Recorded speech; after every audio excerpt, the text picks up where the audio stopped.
Is the RTX 4090 great value? Nah, not really, but that doesn't mean it's not a powerful and fast card, and many people will still go after it. So if you want to get into the RTX 4090 game, then the ASUS TUF RTX 4090 Gaming might be a great choice, seeing how it allows you to enter into the RTX 4090 world for as little as $1,600. And for that price, it's actually a fairly decent RTX 4090, even if some of the specs don't show it.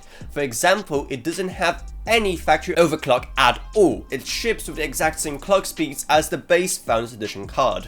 And while that is a bit of a disappointment, thankfully the overall pretty decent cooling means that you have no issues overclocking it by hand. Because speaking of cooling, oh boy, does this card have some cooling. In fact, it is much longer, wider and thicker than the base RTX 4090. In fact, it is a whopping quad slot card. Okay, technically it's a 3.65 slot card, but like whatever, who cares, no one cares about that. That is a lot of heatsink, and combined with 3 super fast fans, it will keep this card fairly cool.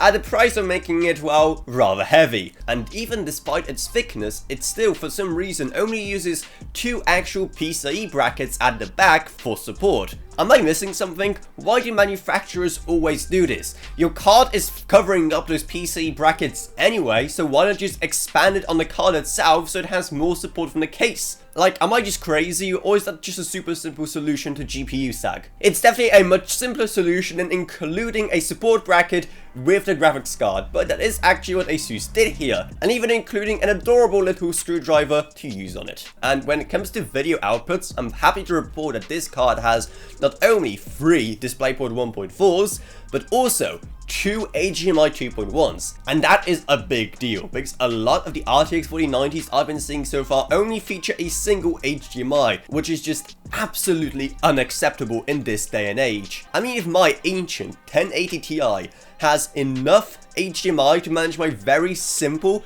2 HDMI display setup, but a modern $1,600 graphics card can't, then clearly something somewhere has gone very, very wrong. And when it comes to pure visuals of the card, well, the TUF line has always been pretty hit or miss for many people, including myself, but the overall visuals are still basic enough that it's not a big deal. Not to mention the Rgb is minimal, but very, very tasteful. So at the end of the day, it's actually a pretty decent entry-level RTX 4090. Yes, the lack of any kind of factory overclock is a big strike against it, but at the same time, you shouldn't have too much of an issue overclocking it yourself. Combine it with the fact that it has 2 HDMI ports, something that even some more expensive RTX 4090s don't have, and that's already a huge win for the GPU right there. And it is just overall a well-rounded card that is pretty well thought out.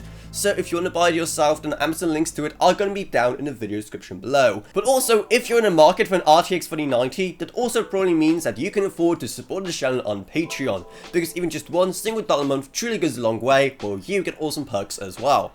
I'd also like to thank my existing patrons, Gavin Burns, Ryan, LKB, Justin Rage, Ella Vroniak, Bartosz Welcome, Max Sumner, Shane Allcroft, Lansby, and Jesse Hubman. Thank you guys so much, support truly goes a long way. Down you're going to find our merch store, our Discord server, and our social media links as well. But anyway, that's what it's. I hope you enjoyed this video. If you did, then remember to subscribe, like, whatever, and I'll see you all in whatever I make next. Goodbye, everyone. Goodbye.